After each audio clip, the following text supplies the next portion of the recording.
They died in silence, but their deaths would not rest easy.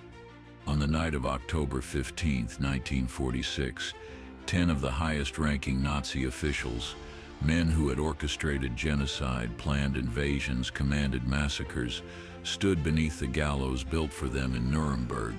They had been tried, found guilty, sentenced, and now they would hang. But what came next? The story that begins not at the moment of death, but in the shadows just beyond it, is something the world was never meant to know. Because it wasn't set just about justice. It was about memory. It was about control.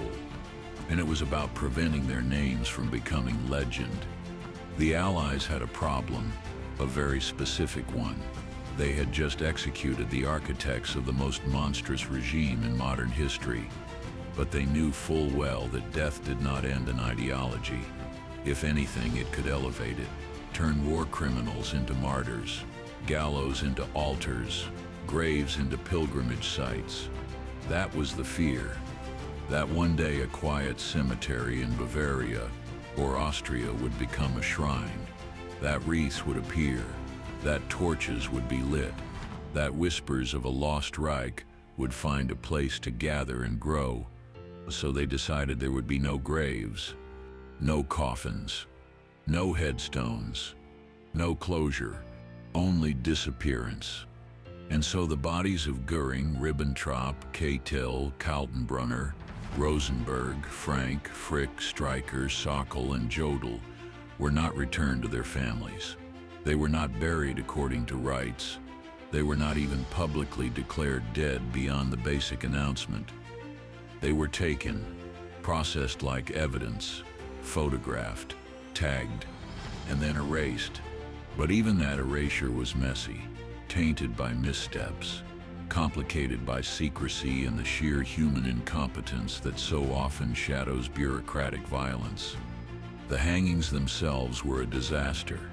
John C. Woods, the man entrusted with the executions, was a U.S. Army hangman with a troubled past and no formal training. He insisted on using the short drop method, a brutal technique, not by breaking the neck but by strangulation. Slow, chaotic, botched. It took some of the condemned more than 20 minutes to die. Witnesses described twitching, choking, legs jerking violently.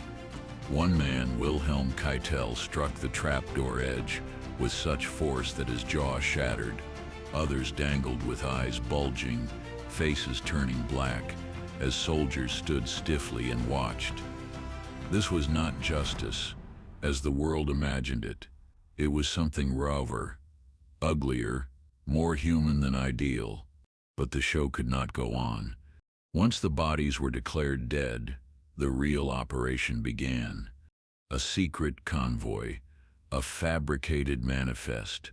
The bodies were loaded into a military truck in the dead of night. Officially, it was routine cargo. Nothing to see, just another logistics movement in post-war Germany. But inside those wooden crates lay the last remains of the Reich's most infamous men. They were driven to Munich, quietly, swiftly, under armed guard, to a place most Germans would never think twice about. The Ostfriedhof crematorium. There, under military supervision and civilian confusion, the bodies were handed over for incineration. No records were kept with their names. No public acknowledgement was made. The crematorium staff were told only what they needed to know. And when the furnaces cooled, the ashes were gathered, not into urns, not into coffins, but into anonymous sacks. The last step of the plan was as deliberate as it was symbolic. The ashes were driven out of the city, not to a cemetery, not to a forest, but to a river, the Isar, a modest flowing ribbon of water that cuts through southern Germany.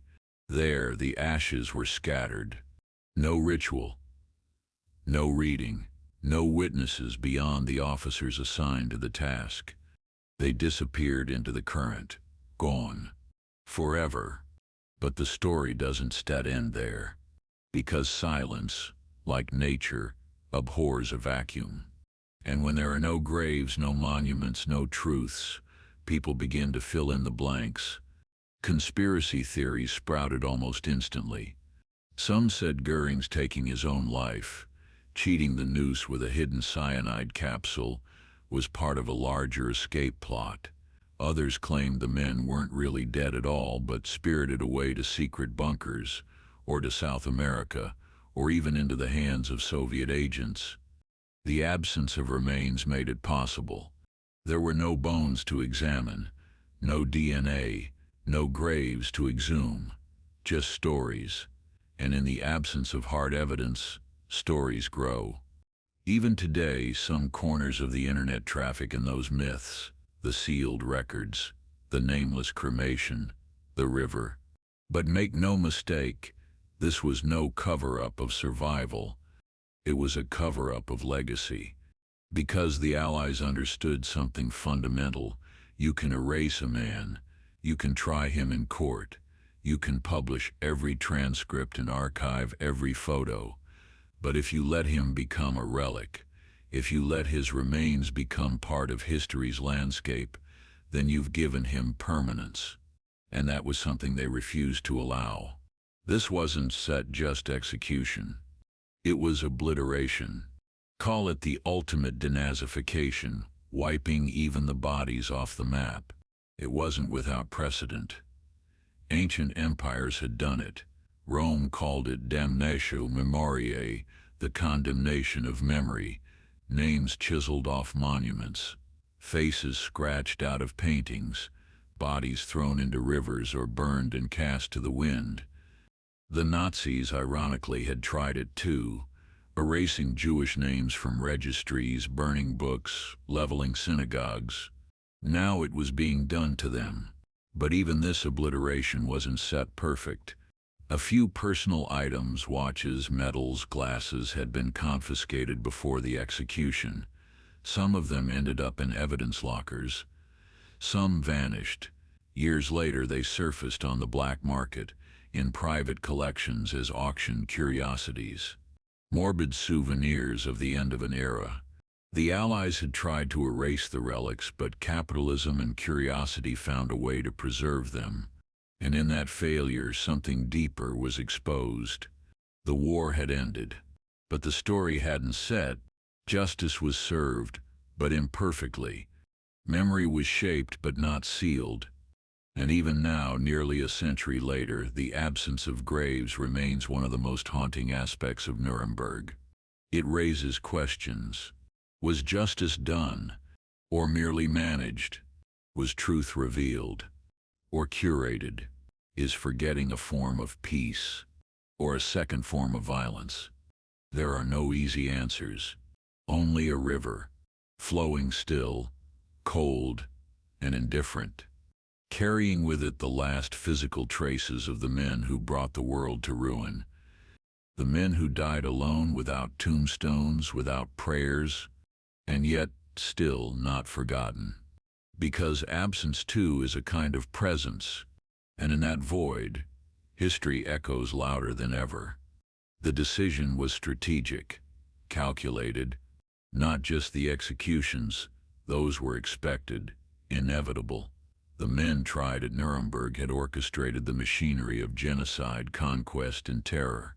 Their guilt was not ambiguous. The world had seen the footage, the documents, the camps. Justice demanded punishment, and the gallows delivered it. But what followed was something else entirely, something quieter, more deliberate. Not an act of retribution, but of erasure. Because punishment alone was not enough. The Allies knew that symbols could outlive bodies. They'd seen it before. Lenin, embalmed in a mausoleum, became an immortal icon of the revolution. Mussolini, after his death, still drew crowds, some to spit, others to salute. Even Napoleon's grave became a shrine to lost empire and romanticized tyranny. The risk was clear. If the remains of the Nazi high command were buried, even anonymously, they would become rallying points, focal sites for denial, for nostalgia, for hate. They could not allow that. So they planned a disappearance. Not of people, of memory. It was an act of narrative warfare, removing not just the men but the story those men might one day be used to tell. But stories have a way of surviving, especially when they sit shrouded in secrecy, especially when the facts are buried deeper than the bodies. For years there were no official statements about the cremations, no public details about the transports. The records, such as they were, remained sealed. Even many of the soldiers involved were kept compartmentalized, told only what they needed to know to complete their part of the mission. The convoy drivers thought they were hauling routine military supplies. The crematorium workers received vague orders: high priority remains, nothing more. Only a small circle of officers knew the full truth, that these ashes carried the physical residue of the Reich's elite. And even they weren't said aloud to speak. The silence was part of the design, because silence creates ambiguity, and ambiguity, if shaped carefully, becomes control. It wasn't just about avoiding pilgrimage sites. It was about preventing ownership of the past. If there's no body, no grave, no relic, then there's no claim, no martyr, no myth to build around. But the cost of that silence was high. It gave birth to ghosts. Revisionists, deniers, and conspiracy theorists filled the void with their own narratives. They asked if the executions were just, why were the remains hidden? If the crimes were proven, why destroy the evidence? They twisted the absence into doubt, into denial. And that sets the paradox of Nuremberg. A tribunal meant to clarify history ended with an act that obscured it. A court founded on truth concluded with an operation cloaked in lies. And yet even in that contradiction, there was reason, because this wasn't justice in the abstract. This was justice in the ruins of total war, in a shattered Europe, among displaced millions, with former Nazis hiding in plain sight and others already fleeing to Argentina and Egypt and Syria. The Allies didn't just want closure. They needed finality. They needed to slam the door so hard that no one could pry it back open. So they scattered the ashes into the river, not as a gesture of mercy, not as an environmental afterthought, but as the purest form of obliteration. Water has no memory. It does not mark where ashes fell. It carries them away, disperses them molecule by molecule until nothing remains. No trace, no center, no pilgrimage, just dissolution. And in that act, the Allies hoped they had buried the Third Reich for good. But history doesn't work that way. Symbols don't require bones, and memory doesn't obey command. Within years, neo-Nazi movements emerged in the West and in exile. They didn't need graves to inspire them. They had photographs, speeches, propaganda films. They had rumors, artifacts, and most dangerously, they had absence. Absence, after all, invites invention. The myth of the missing Führer, the idea that high-ranking Nazis had escaped justice, the whispers of secret trials and bodies buried in unknown graves, these were all fed by the secrecy that followed Nuremberg. And as the decades passed, the line between fact and fantasy blurred. Even respectable historians struggled. Without remains, without transparent documentation, without access to the full chain of custody, how could the final chapter be definitively closed? And so the legacy of the Nuremberg executions is not one of simple triumph. It is one of contradiction. It gave the world the vocabulary for international justice, crimes against humanity, genocide, aggression. It laid the legal foundation for future tribunals from Rwanda to The Hague. It showed that even heads of state and generals could be held accountable. But it also showed the limits of justice when constrained by politics. It revealed the fragility of truth when entangled with secrecy. It proved that history is not just made by what we say, but by what we choose not to say. And in the case of the Nazi leaders' remains, the silence spoke volumes. It said some things must be forgotten. Some traces must be scrubbed clean. Some memories are too dangerous to memorialize. But the very act of erasure ensured they would never be forgotten. Because absence leaves a scar too. A silent, unanswered question that future generations can't help but ask. Where did they go? What really happened? And why couldn't we be told? The answers exist in classified files, in military archives, in the memories of those few who were there. But they are fragments, and like ashes in a river, they are scattered. We try to gather them, to piece together the final hours of men like Ribbentrop, Jodl, Stryker, to understand not just their deaths, but the world's response to them. We look for meaning in the crematorium logs, in the transport manifests, in the black and white photographs smuggled out before the documents were sealed. But maybe the meaning lies not in what was done, but in why it had to be done this way. Because the truth is, the world was not ready to let go. Not then, not now, not entirely. And maybe that's the final, uncomfortable legacy of the Nuremberg executions. They ended a war, but they didn't end the story. Because even in death, these men whose crimes defied comprehension forced the world to reckon with the boundaries of justice, the ethics of punishment, and the power of memory. They left behind no graves, but they left behind a question, and we are still answering it. Justice, when finally delivered, often leaves a shadow, not because it failed, but because of the silence it imposes afterward. A silence too deep, too absolute, too carefully constructed to be trusted entirely. That's what happened at Nuremberg. The men hanged in 1946 were not just being punished. They were being removed, erased from history's physical stage, like a scene too dangerous to leave in the open. The final act wasn't the verdict. It was the vanishing. From the moment the executions were completed, every decision made was meant to control not just the bodies of the condemned, but their legacy, to dictate what the world would remember, and more importantly, what it would forget. Because the truth is, these men were never going to simply disappear. They had already become something else. Not just defendants, not even prisoners. They were symbols, dangerous ones. Icons to a movement that still lived in the shadows. And symbols are harder to remove than people. That's why the Allies made the call. No graves, no ashes to return, no last rites to publicize, no names to be etched in stone. The physical evidence of their death was to be as ephemeral as possible.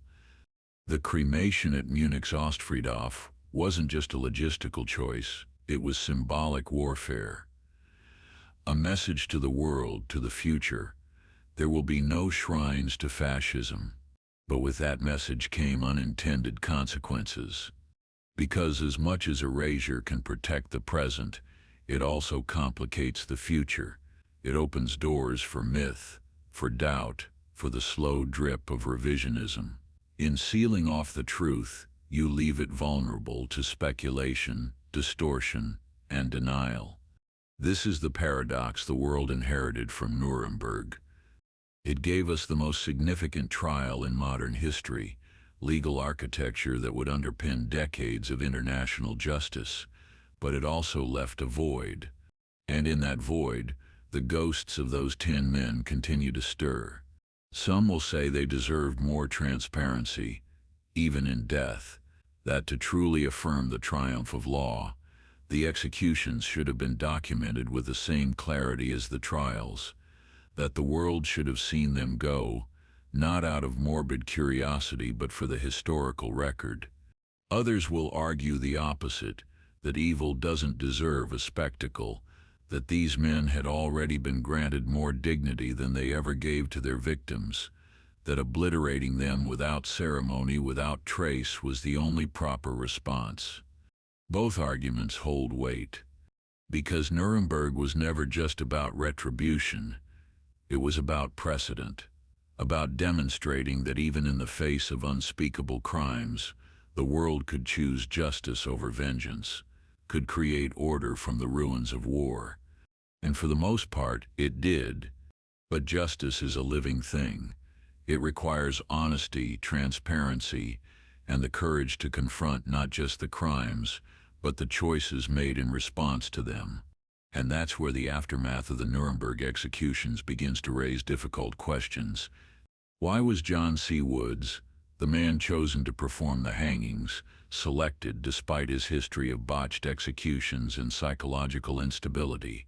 Why was the short drop method used, knowing it would cause prolonged suffering? Why was the handling of the bodies shrouded in such extreme secrecy? The answers lie in the urgency of the moment, in the desire for closure, in the political tensions between Allied powers, in the fear that any misstep might give future fascists a foothold to exploit. But fear is a dangerous guide, and when justice is guided by fear, it leaves behind shadows, shadows that grow longer with time. That's why, even today, rumors persist. That Göring's death was assisted, that one or more of the condemned men escaped with the help of sympathetic guards, that the ashes weren't set really scattered, that somewhere in some sealed military archive, the truth remains hidden, not to protect the world from fascism, but to protect institutions from scrutiny. There is little hard evidence for these claims, but the secrecy that followed the executions made them possible. The lack of bodies created a vacuum. The classified records fueled suspicion, and the moral ambiguity of obliteration, no matter how justified, allowed alternate narratives to take root. It sets a lesson that extends far beyond Nuremberg. In every post-conflict society, in every war crimes tribunal, in every attempt to reckon with mass atrocity, the question returns: how much truth is enough? What should be remembered? What must be destroyed? And who gets to decide? The Allies made their choice, and for decades that choice went unquestioned, hidden beneath layers of bureaucracy, sealed documents, and the slow churn of history. But now, with the benefit of time and the unrelenting pursuit of historical truth, we must examine it anew. Because this isn't just a story about 10 bodies. It sets a story about how we confront evil, about how we mark the end of a nightmare, about how justice, even when victorious, still bleeds at the edges. It starts about the power of symbols, and the fear of what those symbols might become if left unchecked. The Allies believed that by scattering the ashes of the Nazi leaders, they were denying them a future. But in doing so, they gave the past a mystery. And history hates mysteries, because mysteries invite myth. And myth, in the hands of extremists, becomes a weapon. That's why memory matters. That's why transparency matters. Because justice isn't just about what you do, it's about what you leave behind. And in the case of Nuremberg, what was left behind was silence. An eerie, deliberate, echoing silence that still haunts the legacy of those trials today.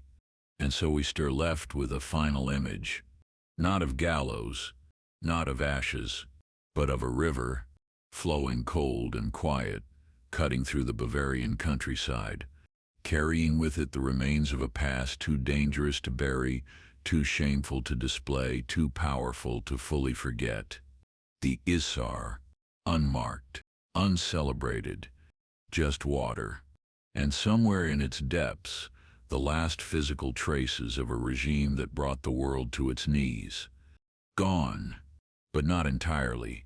The water took them, silently, without prayer, without warning.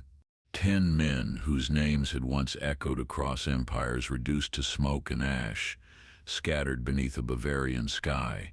Their crimes had been vast, their power once absolute, But in the end, the river did not care. The Isar flowed on, indifferent, endless, washing away the last remnants of a regime that had consumed tens of millions in blood and fire. But this wasn't just about vengeance. It was about finality, the kind that cannot be undone. It was about ensuring that no fragment remained, no piece of bone or cloth or earth that could one day be turned into a relic, a shrine, a symbol for those still dreaming of resurrection, because that was the real fear. Not that fascism had died, but that it might find a way to rise again. The Allies had seen it before. In Italy, in France, in the dark corners of their own societies. Even in the rubble of Berlin, rumors whispered of a Fourth Reich, of loyalists still hiding in the mountains, waiting for a signal, a martyr, a cause. And that's what graves can become. A cause, a destination for the devout, a place where defeat is rebranded as sacrifice. So the decision was made, to deny even the earth to these men, to make sure that no stone would bear their names, to guarantee that when future generations asked where the Nazi leadership was buried, the answer would be simple: nowhere. They were burned. They were scattered. They were unmade. But history doesn't cooperate so easily, because memory, real memory, isn't held in bones. It's not anchored by gravestones or funerals. It lives in stories, in symbols, in what people choose to carry forward.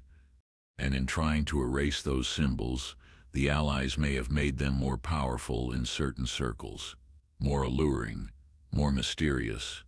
Because what sits hidden often becomes sacred, and what vets denied often becomes myth. That's why the stories never died. Why even now, nearly 80 years later, the question persists. What really happened to the bodies? Why was there no documentation? Why were the cremations carried out under false names? Why were military records altered or destroyed? And why, in an era obsessed with accountability, was this one part of the Nuremberg process so thoroughly shrouded in darkness? The answers are uncomfortable, because they point to a deep contradiction at the heart of the post-war order. On one hand, the trials were meant to showcase the triumph of law over barbarism, a model of due process, a declaration that even the most powerful men in the world would face justice. On the other hand, the aftermath revealed a less noble truth, that even justice has its secrets, that even the victors in their pursuit of moral clarity sometimes reach for the tools of silence, deception, and concealment. The cremation and dispersal of the Nazi leaders wasn't just an act of logistical necessity. It was psychological warfare, a final blow in the battle for history itself. But history, like the Isar, doesn't freeze. It moves. It evolves. It loops back. And as the decades passed, what had once been a deliberate absence began to draw attention. The questions piled up. Theories bloomed.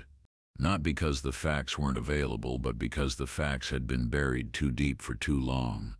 In the absence of official acknowledgement, unofficial stories took root. That Goering's body was switched at the last minute, that the ashes weren't scattered but stored, held by intelligence agencies, hidden in vaults, protected as insurance, that a secret burial occurred in the Alps, marked only by coded symbols and known only to a handful of SS survivors. All false, all impossible to verify, and yet believed by many, because belief, once untethered from fact, is hard to erase. That is the legacy of secrecy. It doesn't erase truth. It only obscures it long enough for other truths to emerge. Truths twisted by ideology, by nostalgia, by hatred. And while the Allies succeeded in preventing neo-Nazi pilgrimage sites, they failed to prevent the rise of neo-Nazi ideas. The physical absence of those 10 bodies didn't stop the ideological resurrection of fascism. It just changed its shape. The Nuremberg executions were meant to be an ending, a clean break, a moral punctuation mark. But history doesn't set work like that. There is no clean break from genocide, no punctuation after atrocity, only a long, slow reckoning. And in that reckoning, the absence of graves became a symbol in itself, a symbol of justice denied, or justice perfected, depending on who you ask. A symbol of power exercised quietly, decisively, with no room for reflection or resistance. But also a warning, because when justice disappears bodies, it invites the same silence it claims to be fighting. The ghosts of Nuremberg don't haunt us because they escaped. They haunt us because we buried them without a trace and then pretended that was the end of it. We erased their physical presence, but not the questions, not the doubts, not the need to know.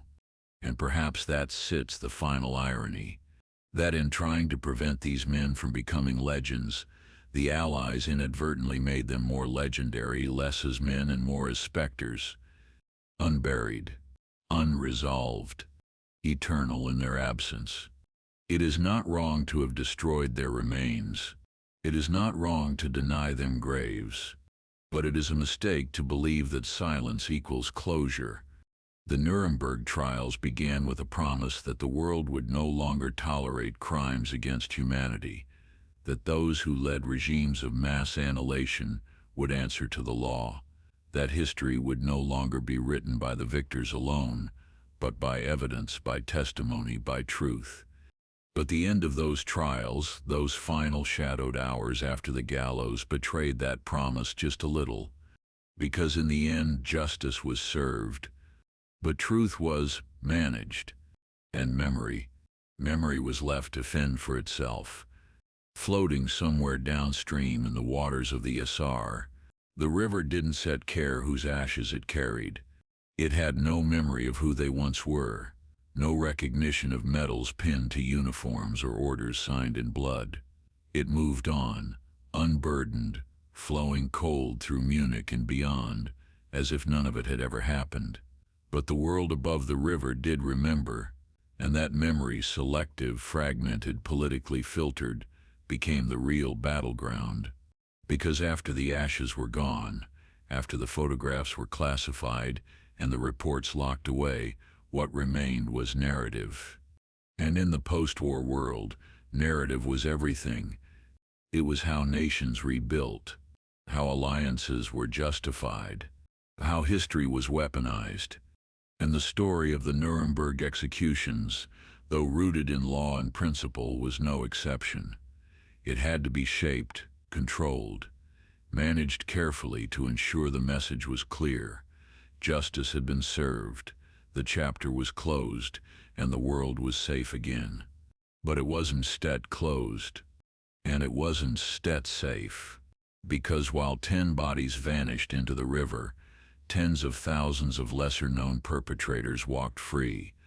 SS officers who'd simply switched uniforms, camp guards who slipped into civilian jobs, mid-level bureaucrats who claimed they were just following orders and were never called to answer for what those orders did.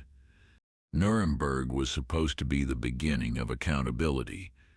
In reality, it was the exception, the spectacle, the moment when justice stood tall but only long enough to hang the figureheads. The rest disappeared into history's margins. And that's where the missing bodies of Göring, Keitel, and the others become something larger than death. They become metaphors for the contradiction at the heart of modern justice, for the difference between punishing a regime and dismantling it, for how easily memory can be sanitized when no physical remains are left to provoke discomfort. The Allies didn't want discomfort, not after 1946. They wanted stability, reconstruction, order. So the ashes went into the Isar, and the world turned toward rebuilding. But the war hadn't truly ended. Not in memory, not in ideology, and not in the minds of those who had watched the Nuremberg trials with gritted teeth and silent defiance. For them, the absence of graves wasn't an erasure, it was a martyrdom. The silence around the executions wasn't a sign of justice. It was in their eyes evidence of fear, proof that the victors knew they had to hide what they'd done, proof that the men they erased were dangerous even in death. And in that twisted perception, seeds were planted. Seeds that would grow in the underground far-right cells of the 1950s. That would sprout in the skinhead movements of the 1980s. That would thrive online in the hate forums and conspiracy channels of the 21st century. All of them drawing from the same poisoned well, the idea that the Nazis weren't just executed, they were erased because the truth was too powerful to confront. It's such a lie, of course. But lies grow stronger in silence. And for decades, the silence surrounding the final fate of the Nuremberg dead was nearly absolute. Even when documents began to surface, even when details leaked out about the cremations, the military escort, the ash dispersal, there was still no official reckoning. No public moment of confrontation. No government, no tribunal, no historical commission ever stood up and said, "Here is what we did. Here is why. Here is what it meant." And so the narrative fracture deepened. On one side, the truth, buried in archives, pieced together by historians, forensic experts, and investigative journalists. On the other, the myth, slick and viral, unconstrained by fact, designed to seduce and radicalize. And between them, a public caught in the middle, uncertain, uninformed, and often unconcerned. Because that's the other danger of erasure. It doesn't just empower denialists, it also enables apathy. Without physical reminders, atrocity becomes abstract. Without graves, accountability becomes intangible. And when memory fades, repetition becomes possible. That sips the lesson we should have learned. That justice must be more than punishment. It must be presence, a reckoning that endures, that forces confrontation, that prevents the comfortable retreat into forgetting. That sips why graves matter. Not for the dead, for the living. For the child visiting a museum who sees a name on a headstone and understands this was real. For the survivor who knows their pain is marked, acknowledged, eternalized in something more than paper. For the society that needs to remember, not just intellectually but physically, what evil looks like and how it ends. Nuremberg's missing graves deprive the world of that clarity, and in their absence we struggled to teach the Holocaust in a world addicted to moral relativism, struggled to prosecute new war criminals when precedent is filtered through decades of distortion, struggled to recognize early signs of fascism because the end of the last one was so thoroughly buried. That is the shadow cast by the ESR, not the ashes, the absence, the space left behind when justice is executed, but not memorialized. And yet maybe that too is a lesson, that justice without memory is incomplete. That silence, no matter how strategic, eventually turns into doubt. That erasure doesn't prevent martyrdom, it invites myth. And that if we are to confront the past honestly, we must be brave enough to face it in all its brutal, flawed, unresolved detail. The Nuremberg executions were not perfect. The hangings were botched. The secrecy was extreme. The erasure, while understandable, created consequences no one could fully control. But they happened. And they mattered. Not just as punishment, but as warning. A warning written not in stone, but in absence. A warning we must remember, even without a grave to stand over. Even when all that remains is a cold river, and the stories that survived it. And so the current of the Isar carried them away, not just the literal remains, but the final physical evidence of a state that had weaponized law, science, and order in service of genocide. The executions were over, the bodies destroyed, the earth left untouched. But something lingered, a residue that could not be washed clean, no matter how far the river flowed, because memory, unlike ash, cannot be scattered. It clings, it accumulates, and when suppressed, it mutates. That's the hidden truth about erasure. It doesn't just remove the thing, it creates a void, a vacuum that demands to be filled by questions, by suspicion, by myth. And when power fills that void with silence, others will fill it with stories. Some of those stories were grotesque distortions. Others were half-truths, wrapped in ideology. All of them were born from the same omission, the choice not to speak openly about what was done with the bodies of 10 men who once ruled by terror. Goering, Keitel, Ribbentrop, Streicher, Rosenberg, Frank, Frick, Sokol, Jodl, Kaltenbrunner. 10 names, 10 lives engineered around death, 10 men who crafted the machinery of mass death, and then 10 men who disappeared deliberately, strategically, bureaucratically from the face of the earth. That disappearance didn't happen in a vacuum. It happened in a moment of profound geopolitical anxiety. The world was pivoting from the war against fascism to the Cold War against communism. The Soviets, once allies, were now adversaries. The Americans, once idealists of international law, were now realists of global strategy. In that tension, certain truths were quietly sidelined. Records went missing. Testimonies were redacted. Former Nazis were quietly absorbed into Western intelligence networks, valued more for their expertise on the Soviets than for the crimes they once committed. And so the story of the executed men, once center stage, was gradually pushed into the wings. The ashes in the Isar were not just about avoiding fascist pilgrimage. They were about control, control over narrative, control over memory, control over the terms of peace. But control is never permanent. And as the decades passed, cracks began to show. The declassified documents, recovered military logs, whistleblower testimonies. Pieces of the puzzle emerged, slowly, painfully, not enough to form a complete picture, but enough to challenge the silence, enough to force questions that no one in 1946 had wanted to answer. Why were the executions mishandled? Why was the cremation carried out under false pretenses?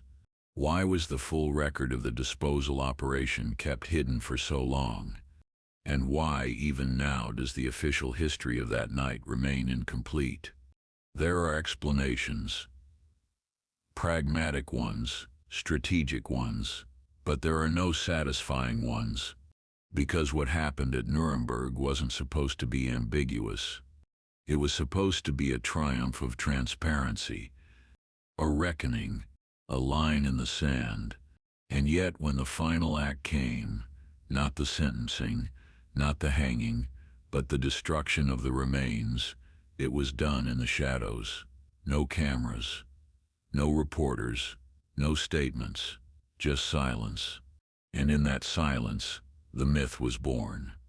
A myth that metastasized over time, not just in fringe circles or extremist enclaves, but in the cultural consciousness, in documentaries, in novels, in internet rabbit holes that twist absence into conspiracy.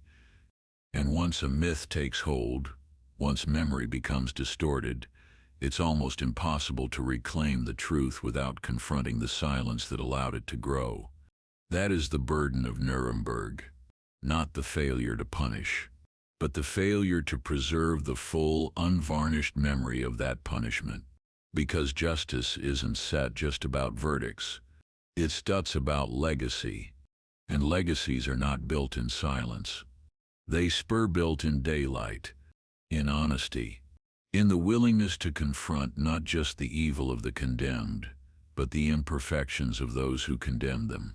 John C. Woods, the hangman, was a troubled man, untrained, unqualified, a symbol not of vengeance but of improvisation. His presence at the gallows said something uncomfortable, that even justice in its most righteous form can be messy, unrefined, and ultimately human. The executions he carried out were not swift. They were not clean. Some say they bordered on sadism. Others say they were simply flawed. But either way, they were real. And the world wasn't shown them. Because by the time the trap doors opened and the bodies dropped, the cameras had been turned off. The spectacle of guilt had been televised. But the consequences of that guilt, its final physical expression, had been hidden. That choice defined the aftermath. And it defines the questions we still ask today. Because if justice is only seen in part, is it truly seen at all? That's not a question with an easy answer. It's a question that lingers, like the ashes once carried by the Isar, like the names no longer etched in stone, like the silence that followed the verdicts. The Nuremberg executions were a reckoning, but they were also a warning that justice, when stripped of transparency, can breed confusion, a warning that memory, when denied its monuments, will seek them in rumor, a warning that erasure, no matter how well-intentioned, cannot prevent history from repeating. It can only delay the return. And so we return to the river, to the night when the trucks rolled into Munich under cover of darkness, to the furnaces that burned 10 bodies with no ceremony, no record, no public witness, to the scattering of ashes, done in haste, in secret, in finality. The world never saw that moment, but it shaped everything that came after, because it proved that even in victory, even in justice, even in righteousness, truth can be fragile, and memory, like the river, is never still.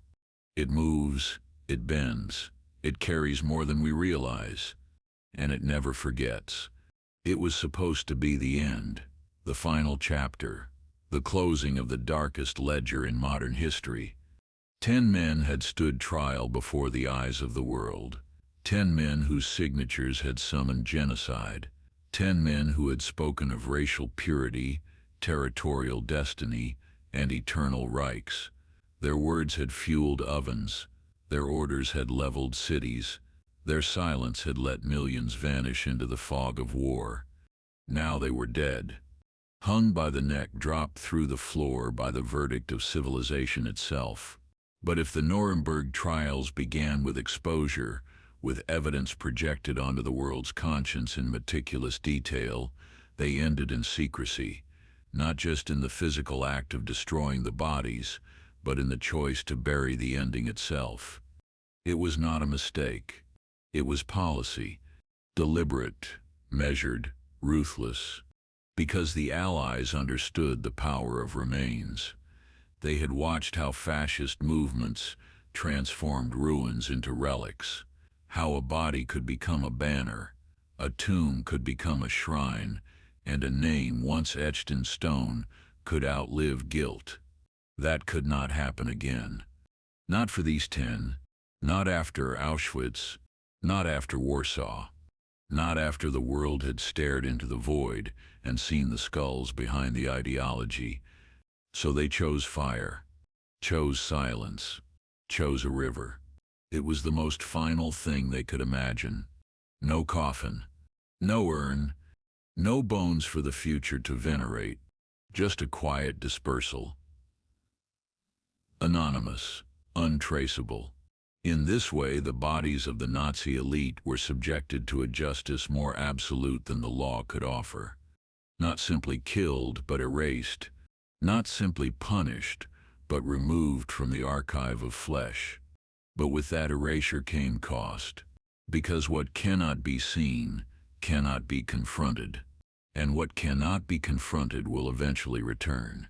Not in the form of men in uniforms, but in ideas, in whispers, in symbols repurposed by new fanatics who crave old empires, and so we live in the consequence of that silence. In a world where the lines between truth and myth are thinner than ever, where Holocaust denial is not just a fringe obsession, but a tool of political disinformation, where the swastika appears not as a relic of shame but as a tattoo on skinheads marching in daylight, where conspiracies thrive not despite the facts, but because the facts are buried. And Nuremberg, ironically, beautifully, tragically, gave us both. The facts, presented with forensic precision, and the burial executed with strategic invisibility. It was a contradiction the world never fully resolved, because part of the trial's legacy demanded truth, exposure, memory, but another part, the part that took 10 dead men and disappeared them, demanded forgetting, deletion, control. In the long arc of justice, which was it? A reckoning or a repression? Was the absence of graves a victory against fascism, or a failure to trust the power of memory? Those are not rhetorical questions. They define the architecture of every tribunal that followed, from Rwanda to The Hague, from Cambodia to Sierra Leone. They define how we handle the worst among us, how we balance justice with history, how we decide what gets remembered and what gets lost in the current. Consider the facts. Goering, who cheated the noose with a hidden cyanide capsule, never faced the gallows. His body, nevertheless, was cremated with the others, his ashes, like theirs, scattered with no distinction. Julius Streicher, who spat hate in the courtroom and screamed "Hail Hitler," with the rope around his neck, died with a snarl, not a confession. Wilhelm Keitel and Alfred Jodl, the military men, went to their deaths invoking obedience and honor, never repentance. Hans Frank, once known as the Butcher of Poland, wept in his final hours, quoting scripture and invoking forgiveness. Each of them, in their own way, clung to some version of themselves in those final minutes. Some denied, some prayed, some cursed, but none of it mattered, because there would be no tombstone to hold their last words, no mausoleum for mourners, no plaque to carry forward their distorted truths. Only ash, only water, only the cold efficiency of erasure. The irony is cruel. These were men who once demanded that history remember them, who built a regime obsessed with permanence, monuments, parades, propaganda, bloodlines, who thought their power eternal, their ideology immortal, and in the end, they were given the most anonymous death possible, not because they were insignificant, but because they were too dangerous to memorialize. The Allies didn't fear their ghosts. They feared what people might do with those ghosts. And in that fear they made a choice. A justified one. A necessary one. But a choice with consequences all the same. Because memory cannot be controlled by omission. It must be shaped by truth, by context, by the courage to look unflinchingly at what happened. That means not just remembering the crimes, but remembering what we did in response. Even the parts we were not proud of, even the parts we chose to forget. Because the power of Nuremberg was never just in the trial itself. It was in the attempt to show the world what justice could look like in the aftermath of horror. And justice, to be whole, cannot disappear the past. It must face it, name it, preserve its scars as warnings.